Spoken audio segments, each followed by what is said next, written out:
Hey guys, it's Nicole from Citizens of the Reef. Reef communities around the world have been collecting tens of thousands of images for the Great Reef Census, and now we're calling on you to help analyze them and give critical data back to scientists and reef managers to better protect these precious ecosystems. By completing these simple steps, you're doing your part to make a difference for the world's reefs. Before we get started, you're going to need to know how to identify some of the key types of corals. First up, we have branching corals. Pretty straightforward. These corals look like tree branches or antlers. They can be thick or they can be thin. Anything that looks like this is considered a branching coral. We need your help identifying these as they are considered reef-building corals. They usually grow quickly and provide structure for reefs.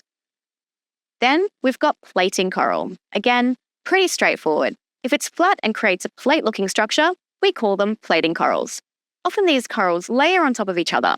These are also reef-building corals. When reefs have a lot of these, it gives us an indication of how healthy they are. Next, we have boulder corals. These corals look like big boulders. Sometimes they can kind of look like a brain. Anything like this is a boulder coral. These grow slowly, around 1 centimetre a year. And what's really cool about them is that scientists can take samples of these corals and get a snapshot of the reef's condition over the years. We also have a category for other corals. These are corals that don't clearly fit into the branching, boulder, or plating categories. They could be soft corals that look doughy or like they are moving in the current, or other hard corals that don't quite fit the categories I just described. Sometimes they look like little bushes or clumps, like this. There's also a button for reef structure. This is anywhere on the reef that doesn't have coral. And finally, we have a button for water, sand, and shadow. Now we've got that covered, let's get into the image analysis. Step 1. You'll be asked to help label the coral types pre-circled by AI. As you can see, the AI draws a pink line around the type of coral. And you can select the option that best fits.